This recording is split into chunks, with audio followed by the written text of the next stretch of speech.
안녕하십니까. 오늘은 하나님의 존재 증명이라는 제목으로 말씀 나누겠습니다. 이거는 이제 무신론자들이 하는 말을 좀 기반으로 만든 이야기예요. 자, 제가 어떤 무신론자랑 하나님에 대해서 얘기를 나눠봤는데, 그 무신론자에게 왜 이제 하나님을 믿지 않느냐 그랬더니 성경 속의 하나님이 너무 잔인하답니다. 그래서 어떤 이야기를 말하는 것이냐 그랬더니 이제 그 가나안 정복 전쟁을 얘기하는 거예요. 가나안 정복 전쟁이 너무 이제 잔인하다 이거죠. 어떻게 진멸하라고 할 수가 있느냐, 하나님이 있는데. 그렇다면 그 이스라엘 백성들이 가나안 정복 전쟁을 했다는 것은 일단은 무신론자들도 전제하고 있는 사실이죠. 그렇죠? 자, 그러면 가나안 종족들을 내몰았기 때문에 이 이스라엘이라는 국가가 지금도 존재하는 거 아닙니까? 전제는 그렇다는 거예요. 자, 근데 이 말은요, 이스라엘 그 정복전쟁, 그러니까 가나안 백성들을 몰아내는 정복전쟁이 잔인해가지고 하나님을 못 믿겠다. 이 말은요, 사실 이 말 자체가 신이 있다는 것을 스스로 증명하고 있는 말이에요. 자, 이 이스라엘 백성들이 어디서 나왔을까요? 어디에서 어떻게 나왔을까요? 이집트에서 나왔죠. 이집트에서 나와서 광야 지역에서 40년간을 이제 고생을 하다가 나와가지고 가나안 땅을 정복했어요. 이집트에서 노예 생활을 하다가 나왔습니다. 성경에 따르면 얘네들이 고센 지역에 살았거든요. 우리가 이제 알다시피 이스라엘 백성들은 출애굽 10대 재앙을 통해서 홍해를 갈라서 바다를 통과해서 나왔다고 성경은 얘기를 합니다. 그럼 그들이 노예 생활을 이집트에서 하고 있었는데 어떻게 이집트에서 나올 수가 있었을까요? 만약에 하나님이 없으면 10대 재앙이 있어요, 없어요? 없지요. 이집트의 왕인 바로 왕, 파라오가 이스라엘, 자기들이 노예처럼 부리던 이스라엘 백성들을 내보내줄 이유가 뭐가 있죠? 예를 들어서, 자, 고센 지역 임차 기간 끝났습니다. 이스라엘 백성들 이제 나가주세요. 자, 이런 건가요? 아니란 말이에요. 내보내줄 이유가 없어요. 120만 명이나 되는 공짜 노동력을 그냥 방출할까요? 파라오가? 당시에 이집트 문명이 얼마나 강했는데? 자, 어쨌든 얘네들이 어떤 사건을 거쳐가지고 이집트에서 나왔어요. 그리고 그 홍해가 갈라지는 그 기적을 통해서 나왔다고 합니다. 그 출애굽 당시 기원전 14세기인데요. 14세기 때 이집트에서는 차나미 왕위를 계승했습니다. 이게 우연일까요? 왜 장남이 계승을 못했죠? 성경에 보니까 이집트의 작은 집부터 파라오의 집까지 장자가 죽지 않은 집이 없었다라고 합니다. 아멘호텝 2세, 이 왕이 이제 모세랑 맞짱을 뜬 사람이죠. 아멘호텝 2세의 후임으로 파라오가 된 투트모스 4세라는 사람, 아멘호텝 2세가 아빠인데요. 차남이에요. 근데 이집트 비문에서도 이 투트모스 4세가 왕이 된 게 굉장히 기적적인 이야기라는 기록이 남아 있어요. 어떤 천재지변으로 장남이 죽었다거나. 그리고 홍해바다에서 기원전 14세기에 이집트식의 병거 바퀴가 발견됩니다. 마차 바퀴가 발견됩니다. 이게 또 우연일까요? 자, 이집트 군사들이 자기네들 병거가 바다에서도 달릴 수 있나? 이 병거에 수륙 양용 기능이 있나 한번 확인하자 하고 바다를 들어갔던 걸까요? 성경을 보면은 이집트 군사들도 똑같이 이스라엘 백성들처럼 통과해 보려고 하다가 빠져 죽었다라고 나옵니다. 이게 첫 번째 근거예요. 하나님의 존재가 사실이라는 첫 번째 근거. 이스라엘 백성들이 어디서 왔는가? 전쟁이 잔인하다는 건 둘째 치고 이 백성들이 어떻게 나왔는가? 어디서부터 나왔는가? 자, 그리고 두 번째 근거. 얘네들이 출애굽을 하면서 출이집트를 하면서 광야를 돌아다닐 때 이 방랑민족이죠? 방랑 생활하던 때 바다 따라고 하는 것이 이제 무신론자들도 다 알고 저희들도 잘 아는 이 십계명과 율법입니다. 이 십계명과 율법. 그렇다면 이제 이 기록이잖아요, 기록. 기록인데, 여러분, 기록이 있다는 것은 기록자가 있다는 거겠죠? 기록이 있다는 것은 기록자가 있다는 거예요. 자, 그럼 이게 만약에 신이 없다면은 이 책은요, 사기꾼이 쓴 책이겠죠? 신이 없다는 걸 알면서도 있다고 조작을 하려고 만든 사기꾼. 자, 제가 어떤 사기꾼이 만든 책, 내가 하나님이다, 내가 보혜사다, 이런 사람들의 책을 제가 봤는데, 책이 표지부터 오류가 7개나 있어요. 표지부터, 책 겉표지부터 오류가 7개나 있어요. 그럼 이 성경을 만약에 사기꾼이 썼다면 분명히 여기에는 오류가 있어야 되는데, 한번 읽어보겠습니다. 이 레위기 19장을 보면은, 이게 이제 무신론자들의 입장에 따르면 이제 모세라는 사기꾼이 쓴 책입니다. 모세라는 사기꾼, 파라오 왕과 단신으로 맞짱을 뜬 이 모세라는 미치광이가 쓴 책이에요. 자, 근데 이 사람이 쓴 책 레위기 19장을 보면요, 도덕적인 법에 대해서 기록이 되어 있는데 9절부터 읽어보겠습니다. 자, 이거는 성경에 따르면 하나님이 이 방랑 민족에게 주신 법입니다. 그러니까 하나님이라는 존재는 무신론자에 따르면 있지도 않겠죠. 있지도 않다라는 신이 이 방랑 민족에게 준 법인데요. 뭐라고 써있냐면, 이게 언제적 말씀이냐? 지금으로부터 3400년 전 말씀입니다.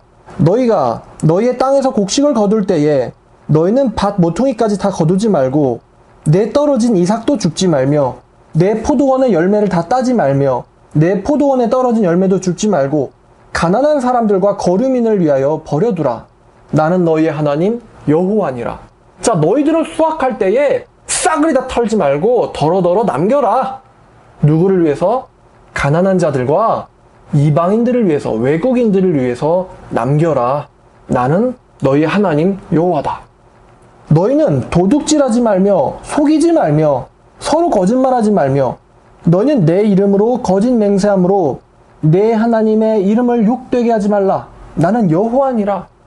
너는 내 이웃을 억압하지 말며 착취하지 말며 품꾼의 싹쓸 아침까지 밤새도록 너에게 두지 말며, 그러니까 주라는 거죠. 주라는 거예요. 너는 귀먹은 자를 저주하지 말며 맹인 앞에 장애물을 놓지 말고 너의 하나님을 경외하라. 나는 여호와니라. 너희는 재판할 때에 불의를 행하지 말며 가난한 자의 편을 들지 말며 세력 있는 자라고 두둔하지 말고 공의로 사람을 재판할지며 너는 내 백성 중에 돌아다니며 사람을 비방하지 말며 내 이웃의 피를 흘려 이익을 도모하지 말라. 나는 여호와니라. 너는 네 형제를 마음으로 미워하지 말며 내 이웃을 반드시 견책하라. 그러면 네가 그에 대하여 죄를 담당하지 아니하리라.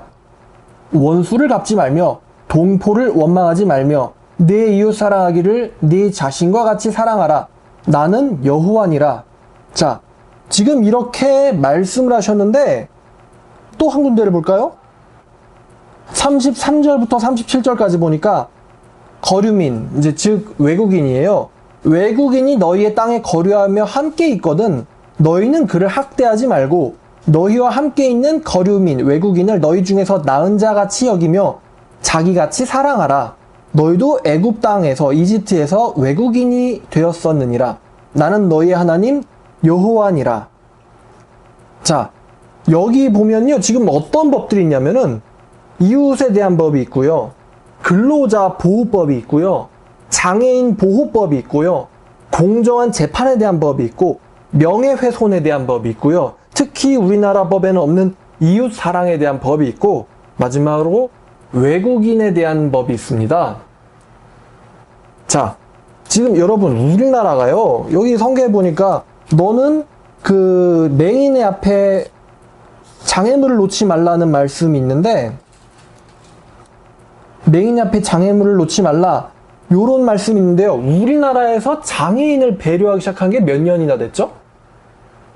그렇게 얼마 안 됐어요. 맹인 앞에 장애물 놓지 말라는 거나 맹인 앞에 계단이 잔뜩 있는 거나 마찬가지 아니에요? 요즘에 이제 시각장애인도 인권을 보장해야 된다, 어디든 갈 수 있어야 된다 그러면서 버스도 좀 낮추고 계단 옆에는 항상 그 휠체어가 갈 수 있는 길이 있고요, 또 맹인들이 밟고 지나갈 수 있는 인도석도 있고, 이거 갖추기 시작한 게 우리나라가 몇십 년도 안 됐어요.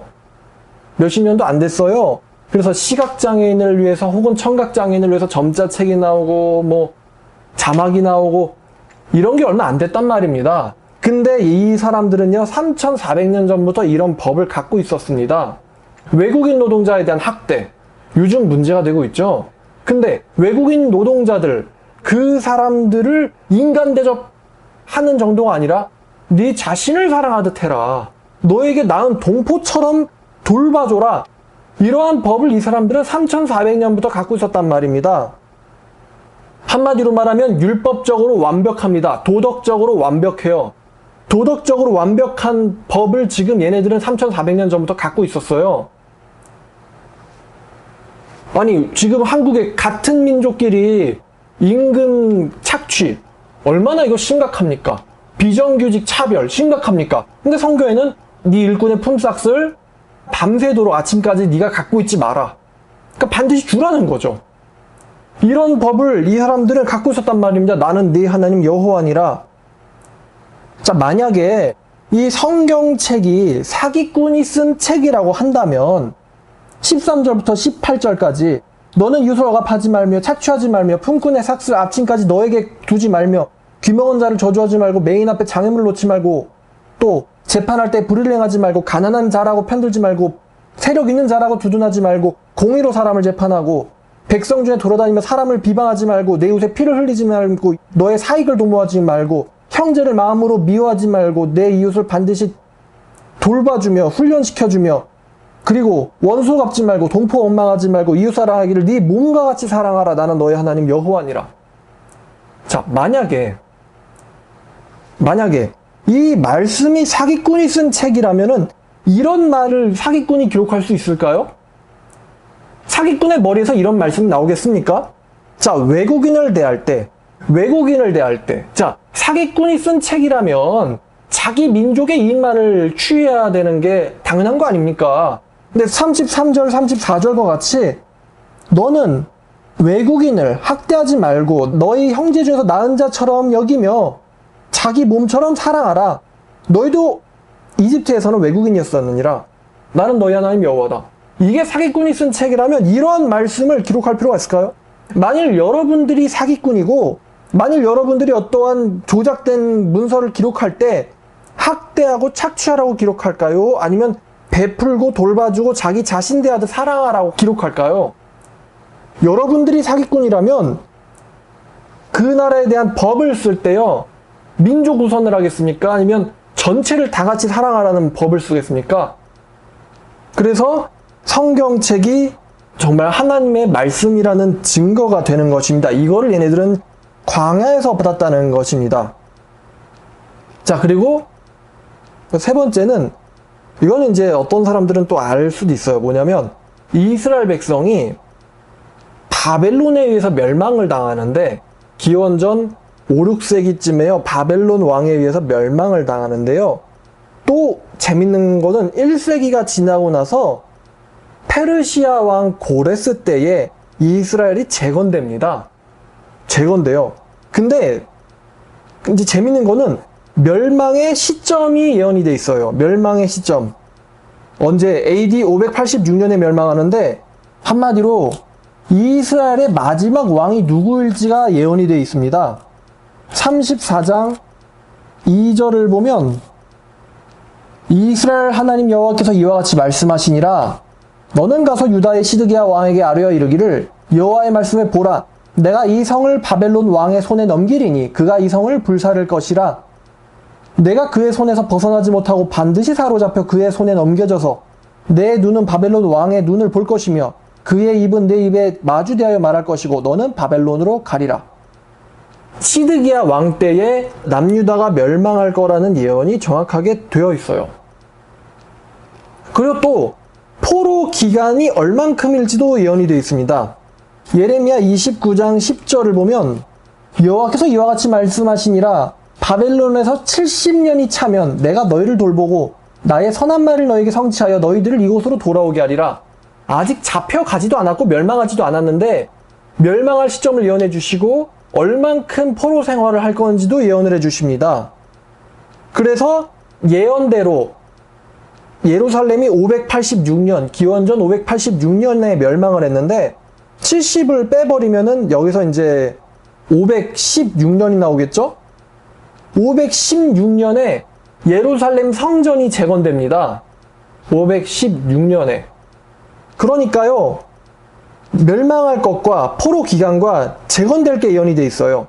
자, 아까 말씀드린 대로 이 예루살렘으로 돌아가서 이스라엘을 재건해라. 완전히 쑥대밭돼가지고 나라가 아예 없어져 버린, 바벨론에 의해서 흡수돼서 없어져 버린 이스라엘을 재건하라는 명령을 누가 내리냐면은 페르시아의 고레스 왕이라고 제가 이제 알려드렸었는데, 페르시아의 고레스 왕이 아까 이집트의 바로 왕처럼, 자, 페르시아 땅의 임대 기간이 끝났습니다. 임차 기간 끝났습니다. 이스라엘 국민들 예루살렘으로 돌아가 주세요. 자, 이렇게 명령했을까요? 자, 여러분, 이 페르시아의 고레스 왕이 어떤 왕입니까? 이 왕이요, 역사적 기록으로는 키루스 2세입니다. 이 키루스 2세 왕이요, 어떠한 명령을 내리냐면은 에스라 1장 1절부터 3절까지 보면, 바사왕 고레스 원년에 여호와께서 예레미야 입을 통하여 하신 말씀을 이루게 하시려고 바사왕 고레스 키루스 2세의 마음을 감동시키심에 그가 온 나라에 공포도 하고 조서도 내려 이르되, 바사왕 고레스는 말하노니 하늘의 하나님 여호와께서 세상 모든 나라를 내게 주셨고 나에게 명령하사 유다 예루살렘에 성전을 건축하라 하셨나니 이스라엘의 하나님은 참 신이시라. 너희 중에 그의 백성된 자는 유다 예루살렘으로 올라가서 이스라엘 하나님 여호와의 성전을 건축하라. 그는 예루살렘에 계신 하나님이시니라. 4절. 그 남아있는 백성이 어느 곳에 머물러 있든지 그곳 사람들이 마땅히 은과 금과 그 밖의 물건과 짐승으로 도와주고 그 밖에도 예루살렘에 세울 하나님의 성전을 위하여 예물을 기쁘게 드릴지니라 하셨더라. 자, 보세요. 자, 제가 왕입니다. 제가요, 온 나라를 다 다스리는 왕이에요. 정말 내가 세상을 정복했단 말입니다. 근데 갑자기 하루아침에, 자, 저 이스라엘의 하나님은 참신이다. 자, 여러분, 이스라엘 하나님이 누굽니까? 제가 무신론자라면은 이스라엘이라는 거는 제가 정복한 속국 중에, 속국도 아니에요. 발톱 밑에 때 같은 나라입니다. 그 발톱 밑에 때 같은 나라에 정복당한 별 볼 일 없는 포로된 애들이 이 이스라엘 백성들이에요. 저는 제국을 제패한 왕입니다. 근데 그 왕이 갑자기 미쳤나요? 이스라엘 하나님은 참 하나님이시다. 너희 중에 그의 백성된 자는 예루살렘으로 돌아가서 성전을 건축해라. 자, 이러한 명령을 내리면서 심지어 4절에 있는 그 백성이 그 건축하러 가는 사람들에게 금과 은과 물건과 짐승으로 도와줘라. 세금은 어쩌고요? 아니, 이스라엘 백성들의 재산이 누구 건데? 내 건데 말입니다. 그거 가지고 다 가져가서 도와줘라. 기쁘게 섬길지니라. 한마디로 완전히 면세 특권을 내려준 거죠. 성전 세우라고. 자, 정복자 왕이 자기가 지배하고 있는 이 지배되는 애들, 피지배 애들에게 그들의 신에 대하여 참신이라고 얘기하면서 그들의 하나님의 성전을 건축해라. 이러한 명령을 내리는 왕이 역사적으로 있었습니까? 완전히 무신론자라면은 이거는 미친 명령입니다. 이런 건 있을 수가 없어요. 평생 나가지 마라. 너희들은 내 노동력이니까. 위대하신 나 키루스 2세의 다들 종들이다. 너희들은 내 말 한마디면 목숨도 다 없어지는 거다. 다 이래라! 이래야 되는데 가서 성전을 건축하라고. 너희들의 하나님 참 하나님이시라고. 하늘의 하나님 여호와가 내게 말씀하셨다. 너희는 가서 성전 건축하라고. 자, 지금 이스라엘이 재건됐어요, 안 됐어요? 됐죠? 재건이 됐으니까 무신론자들이 지독하게 싫어하는 그 사기꾼의 아들이라는 예수님이 이스라엘에서 활동하셨던 거 아닙니까? 이스라엘 재건이 됐어요.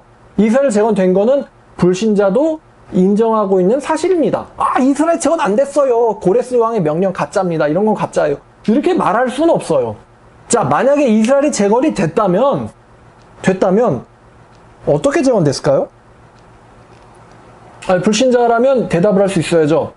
자, 이스라엘이 재건됐다. 어떻게 이게 가능할까요? 지배당하고 있으면서 어떻게 이스라엘이 재건될 수 있었을까? 고레스에게 하나님이, 성경은 얘기하죠. 강권적으로 하나님께서 이에게 명령하셨다. 성전을 건축하라고. 그래서 그의 백성들은 가라. 또 이 키루스 2세가요, 미친놈도 아니에요. 역사를 따져보니까 성군이라고 합니다. 매우 훌륭한 왕이었다고 해요. 자, 만약에 하나님이 없었다면, 성경이 가짜라면 이스라엘이 어떻게 두 번째로 건설될 수 있었을까요? 자, 또 이스라엘 재건에 대한 이야기 말입니다만, 이 이스라엘이 지금 세 번째입니다. 첫 번째, 모세 때 여호수아에 의하여 이스라엘이 건설됐어요. 자, 그 다음에 그 나라가 시드기야 때 망했죠? 그랬는데 다시 이제 에스라와 이 스룹바벨 총독에 의해서 또 다시 재건됩니다. 이때 두 번째죠? 두 번째인데 이 나라가 예수님 당시에는 로마 제국의 핍박을 받고 있다가 기원 후 70년에 티두스 장군에 의해서 완전히 망해버립니다. 예수님께서 말씀하셨듯이, 예언하셨듯이 도리의 돌 하나도 남지 않고 다 멸망해버려요. 자, 그리고 지금 있는 1948년에 건설된 이스라엘 세 번째입니다. 자, 지구상에 어떤 나라가 세 번씩이나 똑같은 이름을 가지면서 재건된 나라가 있습니까? 우리나라에서 고구려의 정신을 잇겠다며 고려 만들었죠? 근데 고려 제국이 있어요, 없어요? 없죠? 그쵸? 우리나라는 같은 나라가 두 번 이상 있었던 적이 없어요. 얼마 못 갑니다. 근데 이스라엘이란 나라는 약간 이렇게 얘기하면 재밌는데 바퀴벌레 같아요. 한 번 망해도 또 재건되고, 두 번째 망해도 또 재건돼요. 돌까지 다 무너뜨려도 또 재건됩니다. 이름도 안 바뀌어요. 야, 고구려 뭐냐? 멸망한 나라 이름이다. 우리는 고려로 하자. 자, 이름도 안 바뀌어요. 이름도 안 바뀌고 나라 계속됩니다. 이러한 게 어떻게 가능하겠습니까? 네 번째 증거입니다. 네 번째 증거. 오순절 성령 강림 당시에, 즉 1세기, 기원 후 1세기에 자, 로마 제국 전 지역에 교회가 있었습니다. 이거는 또 불신자들도 인정할 사실이에요. 로마 제국에 곳곳에 교회가 있었어요. 교회가. 첫 번째 전제입니다. 그 당시에 로마 제국에 기독교 교회가 퍼져 있었다는 것은 불신자들도 인정하는 사실이다. 근데 이 교회들을요, 대부분의 경우 사도들이 세운 교회가 아닙니다. 로마에 있는 교회 하니까 제일 유명한 교회가 로마시에 있는 교회 아니겠습니까? 근데 이 로마시에 있는 교회가 사도가 세운 교회가 아니에요. 지금 우리가 이제 로마 천주교라고 알고 있는, 로마 천주교는 로마 교회를 계승을 하는지는 저는 좀 따져봐야겠지만, 어쨌거나요, 로마 교회를 세운 거는 사도들이 아니고, 사도 베드로도 아니고요, 사도 바울도 아닙니다. 학자들에 따르면 로마 교회는 당시에 유대인들에 의해서 세워졌다고 합니다. 자, 그러면 이제 우리가 유대인들에 대해서 좀 생각해봐요. 유대인들이 어떤 애들이냐? 이 유대인들은 포로 생활을 수백 년 동안 하면서도 유대교를 버리지 않았던 애들이에요. 이 사람들은 자기가 비록 로마 제국에 살고 있지만, 지배당하면서 살고 있지만, 이 예루살렘에 하나님을 찾아 경배하러 가려고 1년에 3차례 이상을 찾아왔던 애들이에요. 거리가 얼마나 되냐? 1500km는 됩니다.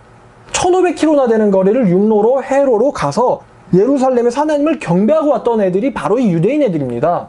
근데 이 유대인 애들이 어느 날 예수님이 부활하신 해에 무언가를 목격하고 자기 지역으로 돌아가서 자기들이 조상 때로부터 섬겨오던, 수백 년 동안 섬겨오던, 수천 년 동안 섬겨오던 유대교를 버리고 기독교회를 세웠습니다. 기독교회를 세웠어요. 그들이 목격한 그 일이 뭘까요? 유대인들이 유대교를 버리고 기독교회를 세울 이유가 무엇인가? 그것도 여기저기서 집단으로 동시다발적으로 유대인들이 유대교를 버리고 기독교를 세울 이유가 무엇인가? 여기에 대해서 대답을 해줘야 됩니다. 근데 성경은 얘기해요. 사도행전 2장을 보면 오순절 성령 강림 사건이 있는데, 이때에 사도들이 모여가지고, 이제 불신자들 입장에서 사기꾼들이죠. 그들이 모여서 어떤 대단한 이적을 보여줬습니다. 자기들이 생전 듣도 보도 못한 이적을 보여줬어요. 듣도 보도 못한 이적. 그게 뭐냐면 유대 지역에 살고 있던 사람들이 온갖 자기 지방에서 온 사람들의 언어로 외국어를 능통하게 말하고 있었던 것이죠. 외국 가본 적도 없는 사람이. 자, 사도행전 2장을 보니까 2장 6절에 큰 소리가 나매 큰 무리가 모여 각각 자기의 방언으로 제자들이 말하는 것을 보고 소동하며 7절 다 놀라 신기하게 여겨 이르되 보라 이 말하는 사람들이 다 갈릴리 촌놈들 아니냐. 근데 우리 각 사람이 난 곧 방언으로 듣게 되는 것이 어찌 됨이냐. 우리는 바데인과 메데인과 엘람인과 메소포타미아 유대와 갑바도기아 본도와 아시아 부르기아와 밤빌리아 애굽과 및 구레네와 가까운 리비아 여러 지방 사는 사람들과 로마로부터 온 나그네 곧 유대인과 유대교에 들어온 사람들과 그레데인과 아라비아인들이라 우리가 다 우리의 각 언어로 하나님의 큰 예언을 말함을 듣는도다 하고 다 놀라여 당황하여 서로 이르되 이게 어찌 된 일이냐. 온갖 그 로마 제국 지배령에서 온 사람들이 자기네들 온갖 방언으로 말하는 것을 본 거예요. 갈릴리 촌놈들이. 그때 통역기가 있었나요? 아니겠죠. 베드로가 말합니다. 15절에 때가 제3신이 이 사람들이 취한 것이 아니라 이는 선지자 요엘을 통하여 말씀하신 것이 일러스되 하나님이 말씀하시기를 말세에 내가 내 영을 모든 육체에 부어주리니 너희의 자녀들은 예언할 것이고 너희의 젊은이들은 환상을 보고 너희의 늙은이들은 꿈을 꾸리라. 그때에 내가 내 영을 내 남종과 내 여종들에게 부어주리니 그들이 예언할 것이요. 자, 이렇게 말씀을 합니다. 그리고 또 36절에 그런즉 이스라엘의 온 집은 확실히 알지니 너희가 십자가에 못 박은 이 예수를 하나님이 주와 그리스도가 되게 하셨느니라. 그들이 이 말을 듣고 마음에 찔려 가로되 그들이 누굽니까? 온 지방에서 온 유대인들이에요. 온 지방에서 온 유대교의 유대인들이 마음에 찔려 베드로와 다른 사도들에게 물어 이르되 형제들아 우리가 어찌할꼬. 베드로가 이르되 너희가 회개하여 너희 각각 예수 그리스도의 이름으로 세례를 받고 죄사함을 받으라. 그러면 너희도 성령 받으리라. 자, 이러한 사건을 경험하고 나서 이 온 지방에서 온 사람들이 퍼져나가서 다시 돌아가서 야, 우리가 진짜 하나님의 역사를 보았다. 우리가 진짜 하나님의 구원자를 본 증인들을 만났다. 그 구원자들이 큰 능력을 행하는 걸 보았다. 그 구원자의 이름이 곧 그리스도 예수시다. 우리가 믿고 있는 그 유대교가 진짜 유대교라면은 하나님이 보내주신 구원자이신 예수님을 믿어야만 한다. 이렇지 않고서는 어떻게 동시다발적으로 로마 전 제국의 교회가 생겼겠습니까? 한 명이 미쳤다라고 하면서 수만 명을 몰고 다니면서 존경을 받는 것도 쉬운 일이 아니죠. 그 한 명을 본 제자들 12명이 동시에 미쳐가지고 그것을 위하여 평생 동안 고생하면서 목숨을 버리는 것도 쉬운 일이 아니죠. 그것을 목격한 120명의 사람들이 같이 그 일에 동참하는 것도 쉬운 일이 아니죠. 또 그것을 목격한 수백, 수천, 수만의 사람들이 그것을 목격하고 자기 집안에 돌아가서 수백, 수천 년 동안 섬겨왔던 자기의 전통적인 종교인 유대교를 버리고 교회를 세웠다. 그들이 그럴 만한 이유가 어디 있겠습니까? 오순절 성령 강림 사건이 가짜라면, 이것이 조작된 사건이라면, 아니면 있지도 않았던 사건이라면 로마 제국 시대에 로마의 교회들이 왜 있었겠습니까? 자, 다섯 번째 하나님의 존재 증명입니다. 다섯 번째는 사도들의 변화예요. 사도들의 변화. 사도들의 변화. 첫 번째는 이제 예를 들고 싶은 사람은 바울이라는 사람입니다. 영어로는 폴이라는 이름으로 우리에게 유명합니다. 자, 이 사도 바울이라는 사람은 사도행전 26장 5절을 보니까 자기는 자기네 집안에서도 가장 보수적인 바리새인파라고 합니다. 자기네 종족 가운데서도 가장 율법을 지키는데 열성적이고 보수적인 이 바리새인파 출신이라고 합니다. 바울이. 그리고 잘 나가고 똑똑했던 이 가말리엘 문화생입니다. 가말리엘 출신입니다. 그 당시에 두 위대한 대학이 있었다고 한다면 그 중에 하나가 가말리엘 대학이에요. 거기 출신이에요. 자, 바울은 가장 보수적이던 고 출신이고 잘 나가던 집안의 사람이었고 고학력에다 수재입니다. 그리고 조상대대로 섬기던 유대교를 이 사람이 버리고 어떤 사건을 겪고 나서 기독교로 전향을 합니다.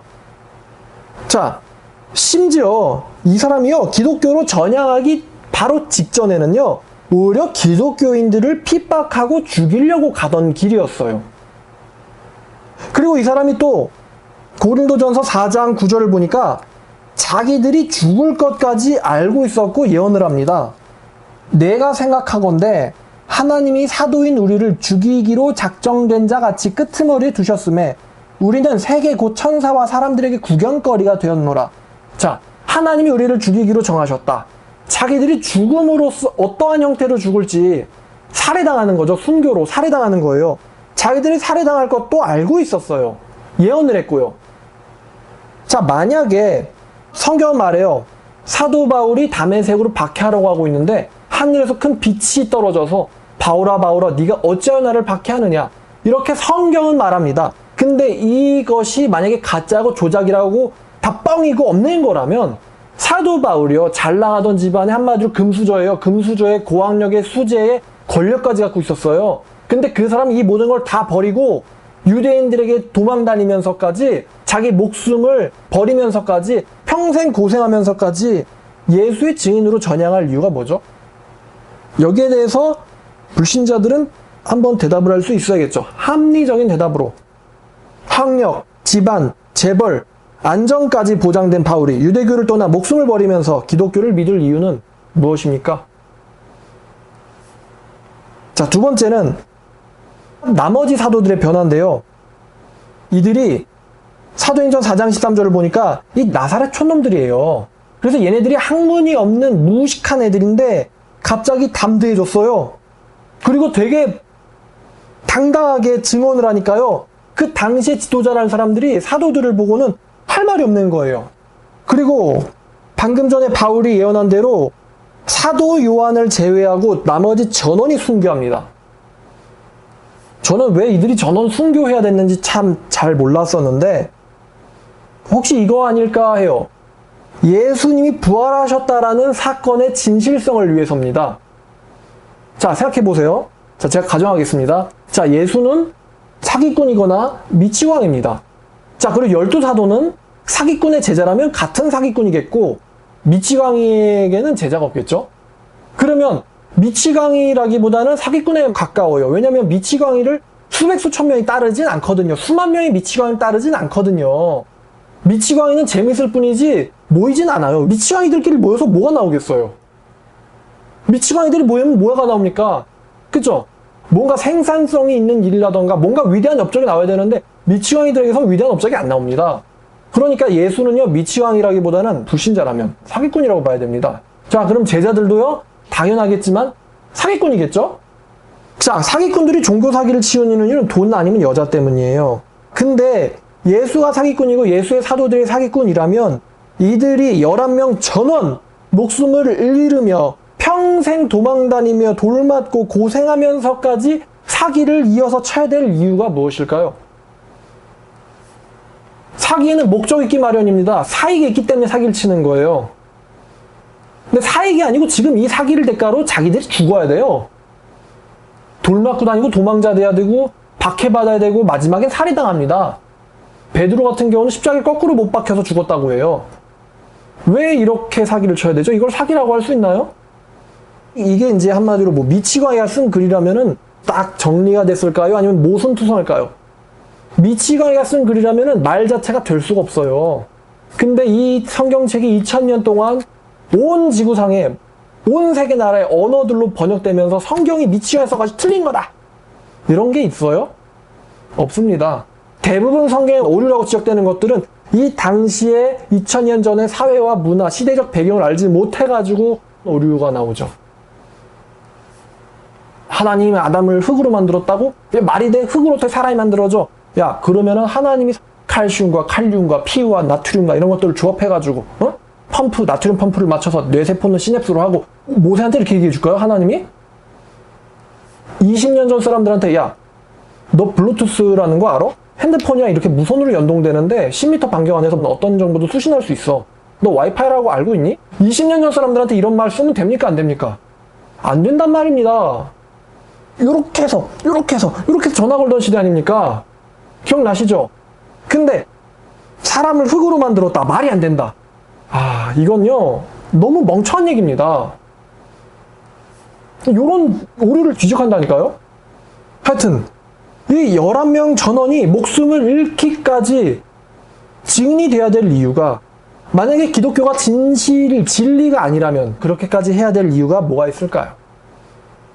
이게 불신자들에게 주는 질문이에요. 사도들이 뭘 노리고는 사기를 쳤겠습니까? 수백 명의 기독교 증거자들이 뭘 노리고 사기를 쳤을까? 종교 사기인데 이게. 자, 그리고 6번째 증거입니다. 6번째 증거는, 이건 요즘에 나오는 개념인데 한마디로 미세 조정입니다. 영어로는 fine tuning이라고 합니다. fine tuning. 우주가, 우리가 지식이 딸려가지고 여태까지는 몰랐는데 이제 21세기쯤 돼가지고 엄청나게 우주를 연구해 봤더니 우주가 말도 못하게 놀라운, 마치 정교한 기계처럼 하나도 오류 없이 정확하게 물려서 돌아가고 있다는 것을 인간들이 알게 된 거예요. 별과 별 사이의 관계성, 우린 중력이라고 하거든요. 이 관계성이 하나도 오차 없이 정확한 균형을 가지고 온 행성이 돌아가고 있다는 걸 인류가 알게 된 거예요. 자, 예를 들어 볼게요. 이 중력계수라는 게 있는데, 만약에 지구와 태양 사이의 중력계수가 크다. 그럼 지구가 태양으로 빨려 들어가겠죠? 그럼 다 타 죽어서 멸망해요. 만약에 중력계수가 지금보다 작다. 그러면은 태양 궤도 바깥으로 튕겨져 나가가지고 태양이 없으면 지구가 다 얼어 죽겠죠? 그래서 죽어요. 정확하게 균형을 가지고서는 다 이렇게 태양을 돌고 있습니다. 태양도 은하계를 돌고 있어요, 이렇게. 자, 이 우주 상수가 매우 정교하게 조정되어 있다. 완벽하다는 거예요. 완벽하다는 겁니다.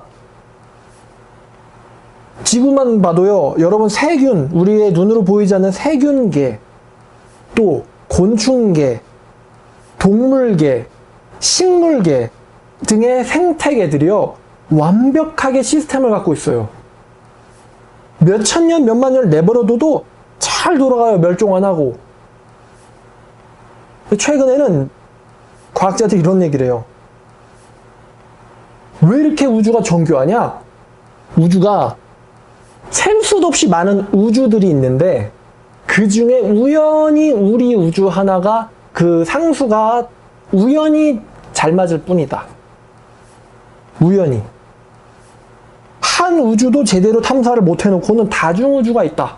왜냐면 우주가 너무 정교하니까 이거를 얘네들은 뭐라고 얘기하고 싶은 거냐면 우연이라고 말하고 싶은 거예요. 우연이라고. 그러니까 우연히 그냥 우주를 여러 개 만들다 보면 그 중에 하나는 적당하게 있겠지. 이런 지금 주장을 하고 있는 겁니다. 그래서 제가 재밌는 예화를 가져왔어요. 바로 HDD라는 하드이야기입니다. 엄청나게 큰 하드디스크를 사서 딱 설치를 하고 열어봤더니 그 안에 지뢰찾기가 있는 거예요. 지뢰찾기라는 게임이 있어요. 허이씨, 이상하네. 그래서 또 다른 하드디스크를 사가지고 설치해봤더니 거기에 너구리가 깔려있는 거예요. 너구리. 그죠? 이상하다. 분명히 나는 새 하드, 공 하드를 샀는데 왜 이 안에 지뢰찾기라는 이 몇십 년 전 게임이 깔려있지? 제가 그래서 고민에 빠졌어요. 왜 이 게임이 깔려있을까? 1번.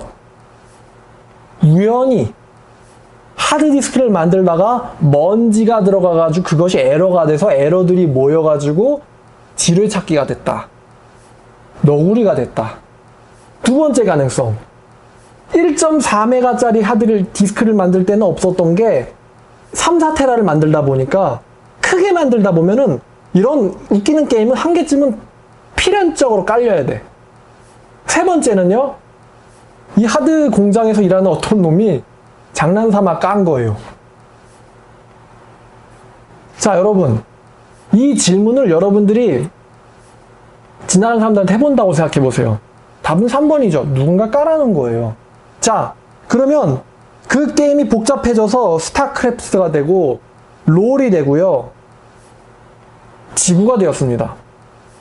여러분, 우주가 더 복잡할까요? 아니면은 너구리가 더 복잡할까요? 너구리가 생기는 게 더 쉬울까요? 우주가 생기는 게 더 쉬울까요? 이 동식물, 곤충, 사람 할 것 없이 이 자연환경 생태계 시스템, 이게 복잡할까요? 아니면은 너구리라는 게임이 더 복잡할까요? 더 복잡하고 완벽한 것일수록 우연히 생길 수는 없는 것입니다. 즉, 이것은요, 우연히 생긴 게 아닙니다. 제가 이 질문하면요, 다 3번이래요. 에러나 저절로는 절대로 생길 수 없는 게 프로그램이에요. 그래서 3번이래요. 하드는 3번이라고 누군가 장난으로 설치했다. 그러니까 그 누군가가 있는 거죠. 3번이래 놓고 왜 온 우주를 만드신 하나님이 있다는 건 믿기 싫어할까요? 자, 마지막 7번째입니다. 7번째 신존재는 증거를 통한 증명이 아니고 우리의 의미에 따른 증명인데요. 자, 신존재 유무에 따른 삶의 의미입니다. 첫 번째로 무신론자에게 있어서 인생이라는 건 뭘까요? 무신론자에게 있어서 인생이란 우연의 산물이죠. 우연의 산물에게는 아무 의미가 없어요. 그러므로 어떻습니까? 허무합니다. 무신론자에게 있어서 인생이란 우연의 산물이고 아무 의미 없으며 허무한 것이다. 제가 수백 명에게 물어봤어요. 아무도 제대로 된 대답을 못합니다. 할 수 있을 리가 없죠. 우연한 존재에게 무슨 의미가 있겠습니까? 질문은 이거예요. 어떻게 살아야 가장 잘 사는 것일까요? 어떻게 사는 것이 가장 인간다운 삶일까요? 거의 대부분들은 왜 사는지를 모르고요. 왜 살아야 하는지도 모릅니다. 이런 대답이 나와요. 태어났으니까 살죠. 이런 대답은요, 돌멩이도 할 수 있어요. 있으니까 있는 거죠. 개돼지도 할 수 있어요. 태어났으니까 살죠. 이런 거랑 다를 바가 무엇이에요? 자, 근데 유신론자에게 있어서 인생이란 것은 신의 선물입니다. 사명을 발견해서 이루어 나가야 할 분명한 목적인 것입니다. 그리고 유신론자에게 인생이란 기쁨입니다. 기쁨. 무신론자에게선 인생이란 허무예요. 그러나 유신론자에게서 인생이란 기쁨입니다. 왜냐하면 우리를 지은 존재가 명백히 있고 그 존재와 우리 사이에 관계성이 있기 때문입니다. 사람은 관계 때문에 행복하거든요. 왜 있는지 모른다. 그럼 거기서 무슨 기쁨이 있겠어요? 허무함만 있죠. 자, 지금까지 하나님의 존재 증명 7가지에 대해서 나눠보았습니다. 첫 번째, 가나안 정복전쟁. 두 번째, 완벽한 도덕적인 하나님의 율법. 세 번째, 고레스 왕 때 있었던 이스라엘의 재건. 네 번째, 로마 전 지역에 퍼진 교회들. 다섯 번째, 사도들의 삶의 변화. 여섯 번째, 과학적인 우주적 증거. 일곱 번째는 삶의 의미에 따른 증거입니다. 감사합니다.